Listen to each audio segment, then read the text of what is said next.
What if I told you that being relentlessly productive, hitting every single KPI and checking off every box on your daily to-do list might actually be like the fastest way to completely ruin your life? Oh, wow. Yeah, that is quite the hook. Right. I mean, picture this. You get to the end of a really long week, you've answered all the urgent emails, you went to the gym, you sat through all the meetings, but instead of feeling this massive wave of accomplishment, you just feel hollow. Yeah, just completely drained. Exactly. Yeah. You're operating at maximum efficiency, Mm. but you are highly efficient at self-destruction Mm-hmm. because you just lack a fundamental direction. It's really the defining paradox of modern life. I mean, we are moving faster than any generation in human history, right? We're equipped with endless tools for optimization. Well, there's an app for literally everything now. Right, exactly. Yet so many of us are essentially running on a treadmill in the dark. We're putting in maximum effort without arriving anywhere meaningful. And the efficiency itself kind of becomes a trap because it masks the fact that we don't actually know where we're going. Which is such a wild feeling. Yep. And that sensation, that feeling of being highly capable but fundamentally lost, Yeah, that is the mission for today's deep dive. absolutely. We are unpacking a single source document today, an excerpt titled Proposition 8, Life of Purposehood. And, okay, let's unpack this, because the goal here is to explore the profound difference between merely setting goals and actually living an intentional life guided by purpose. Especially in an era that is just overflowing with shiny distractions. Right. And the text argues something pretty bold. It says that a day where you don't move closer to your purposehood is a day of your precious lifetime completely wasted. Yeah, the author doesn't really pull any punches there. Yeah. And they introduce this framework that shifts how we interact with everyday reality, starting with a really sharp analogy. hmm They compare living a life of purposehood to having an appointment with destiny. I love that phrasing. Appointment with destiny. It's great, right? Think about the psychology of a truly non-negotiable appointment.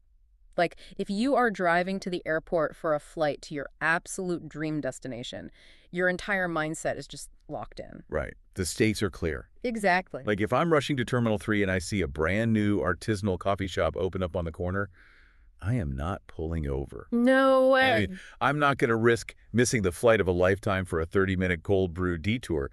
But the author argues that in the grand scheme of our lives, we pull over for that coffee constantly. Oh, all the time. We let the existential equivalent of a roadside distraction just completely derail our ultimate trajectory. We let it happen because, well, the volume of those distractions is growing exponentially.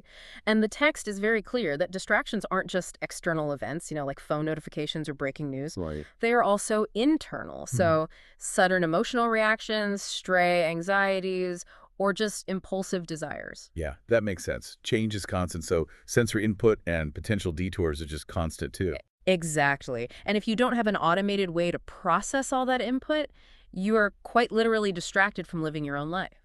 Which brings us to the mechanical solution the text offers, which it calls the primary filter. The primary filter, yeah. Yeah, when I was reading this part, I just kept picturing like a highly intuitive spam filter for your brain. Oh, that's a perfect way to look at it. Right, because a good spam filter doesn't just block everything. It scans incoming data and categorizes it. It asks, is this a legitimate message from a colleague? Or is this a phishing scam trying to steal my identity? Right, it's discerning. Exactly. Yeah. And the primary filter for your life does the exact same thing with choices. It scans every distraction and automatically asks, does this move you forward, backward, or completely away from your path? And I think it's important to note that a well-maintained primary filter doesn't isolate you from the world. Oh, for sure. It simply ensures that only positive distractions are allowed into your cognitive space to be considered. The source uses this really good example of a musician whose specific purposehood is to create inspiring music that, elevates people's lives. When that is their guiding star, the filter becomes ruthless, but in a healthy way. It automatically rejects negative people who drain the musician's energy. It also rejects the temptation of the wrong kind of success. Yeah. I actually have a personal anecdote that maps perfectly onto this. Oh, let's hear it. A few years ago, I was offered a project that was incredibly lucrative, but it involved promoting a product I fundamentally did not believe in. Ah, I see where this is going. Yep, my stamp filter failed completely. I took the gig because it looked like a goal achieved, Yeah. more money, more exposure. Right, checking a box. Exactly. Yeah. But it dragged me so far away from the creative work I actually cared about Yeah. that it took me months to recover my momentum. Wow, yeah, that's it exactly. And for the musician in the text, writing highly lucrative but, say, violently themed music might look like a career win to an outsider, but their primary filter flags it as a dangerous distraction. Because it pulls them away from their true direction.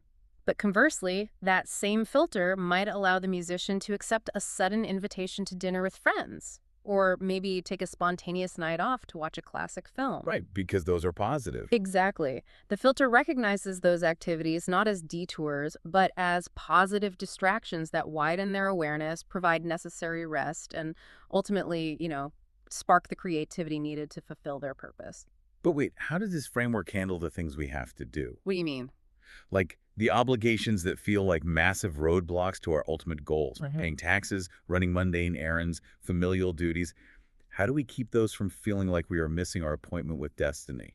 That's a great point. And what's fascinating here is how the author tackles that friction directly by changing the context of the action rather than the action itself. Okay, how so? Well, when you live an intentional life, every experience can be reframed. The text uses the example of spending time with aging parents. Through a purely transactional, hyperproductive lens, taking a weekend to care for them feels like a severe distraction from your career or your personal projects. Sure, it feels like lost time. Right. But through the lens of purposehood, it is a profound fulfillment of domestication, love, and loyalty. Oh, wow. It sustains the human spirit needed to keep walking the path. Yes. Taking a vacation operates on the exact same logic. In a hustle culture mindset, a vacation is a failure of productivity. Right, you're falling behind. But with a primary filter, that same vacation is categorized as essential maintenance. You are resting the instrument yourself so you can continue the journey. That's a huge shift in perspective. The clarity of an existential purpose allows you to embrace those moments with gratitude rather than like simmering resentment. Precisely. But what happens when you strip away that primary filter? Because the psychological energy of a person has to go somewhere, right? Oh, it does. And the text doesn't sugarcoat what happens to people who wander through life without this existential compass. Yeah, it calls the opposite of purposehood a life of loss, right? Right. Driven by mindless, infinite basic desires. Or, even more dangerously, it leads to a life of vacuum. Yes, the life of vacuum, which is fundamentally directed toward destruction. People operating without direction experience existence through a lens of extreme scarcity. They're just always wanting more. Right. They live in chronic fear of losing the things they have acquired, or they're agonizing over not getting the things they endlessly want. And because they operate from this deep existential deficit, they naturally spread negativity to the people around them. The source takes us a step further and introduces this concept of black holes, which is pretty intense. That is intense, yeah. It warns about individuals who possess a massive existential gift, so immense talent, charisma, or intelligence, but they use it purely in pursuit of those infinite, mindless desires. The author claims these individuals literally implode into the vacuum of existence, sucking their extensions into more destruction. And the text circles back to the musician to illustrate this. A wildly talented artist who writes songs filled with despair, violence, or just pure materialism acts as a black hole. Right. Their immense talent gives them gravity, but because they lack a constructive purpose, that gravity pulls their listeners into negativity, actively diminishing the audience's potential. And the author also applies this physics of influence to leadership, right? The political metaphor in the text is really striking. It is. Now, keeping in mind that this is purely the author's theoretical framework, the text observes that political leaders who use their platform to spread division act as massive vacuums. Okay. They utilize their negative gravitational pull to draw lost souls into a state of existential scarcity and suffering. So it's about the direction of their influence. Exactly. Yeah. When you lack a constructive guiding star, your influence inherently becomes destructive. It tears down rather than builds up. So what does this all mean, though? I need to push back slightly here. Oh, sure. Go ahead. Let's look at the material side of this. If my chosen purposehood is simply to provide a wildly secure, wonderful life for my family, doesn't pursuing a soul-sucking, high-paying corporate job actually serve that purpose? That's a very fair question. Like, why is the text so determined to pit material worth against existential worth? It almost feels like it assumes anyone making money is falling into a vacuum. Well, the text actually isn't anti-material success at all. It's critiquing the foundational basis of your choices. The author explicitly warns against choosing an education, a profession, or a social network based purely on material worth. Ah, purely on it. Okay. Right. If you take that high-paying corporate job solely to acquire wealth for wealth's sake, yes, you are feeding the vacuum. But if you take it as a conscious, filtered choice to fulfill the existential purpose of nurturing your family, your primary filter categorizes the stress of that job differently. Okay, I see. The danger arises when the material accumulation becomes the only metric of success. You can accumulate immense wealth, but if it doesn't serve a deeper intention, the source views it as a tragically wasted life. You achieved goals, sure, but you lacked a purpose. And that distinction, that difference between a goal and a purpose, Yeah, is the massive line in the sand this document draws. it's crucial. Because in everyday conversation, we use those words interchangeably all the time. We say, oh, my purpose is to run a marathon, or my goal is to find meaning. Right, we blur the lines. But to avoid the vacuum, we have to separate them completely. The author starts by defining purpose as something intended by a creator. Like, if an artisan shapes a pottery cup or a biochemist formulates a vaccine, the purpose of that object precedes its existence. Right. It was made for a reason. Exactly. And the text posits that humanity itself was created within nature to play a very specific intended role. We are not just random bystanders. The author describes humanity as an expo agent. Expo agent. Here's where it gets really interesting. That term just forces you to pause. The concept is that human beings are meant to rapidly evolve and expand life. Like, we are literally co-creators of the universe's future. That is the fundamental purposehood assigned to every person, according to the text. But how does that actually map onto daily life? Like, how does paying my electric bill or washing the dishes connect to the cosmic evolution of the universe? It connects through the concept of maintenance. If your overarching purpose is to be a co-creator of a positive future, well, you need a functioning instrument to do that work. And I am the instrument. You are the instrument. So washing the dishes, paying the electric bill, going to the gym, these are no longer just chores. They are micro steps of sustaining the expo agent. Oh, wow. When you recognize that your baseline existence is tied to expanding life, every mundane task is kind of elevated. Which shifts the definition of a goal entirely. Goals are just specific aims you set to invest your time in. Getting a promotion, buying a house, running a 5K. Right. But the author warns that if you set those goals without a broader purpose, giving them context, pursuing them will leave you, as the text says, lost in the jungle of life. Lost in the jungle. Yeah.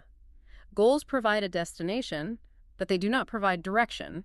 Purpose does. It's like purpose is the compass telling you which way north is, and goals are just the footsteps you take. Yeah. If you are walking incredibly fast, but your compass is broken, you are just getting lost faster. That is a perfect analogy. The text calls Purposehood the guiding star that aligns all those scattered goals into a single, cohesive trajectory. And if we connect this to the bigger picture, to drive home why this distinction is so critical for us right now, the author makes a really fascinating prediction about the trajectory of human civilization. Oh yeah, the future vision. The text envisions a future where all material desires will be readily, instantly available to every human being. A completely post-scarcity world.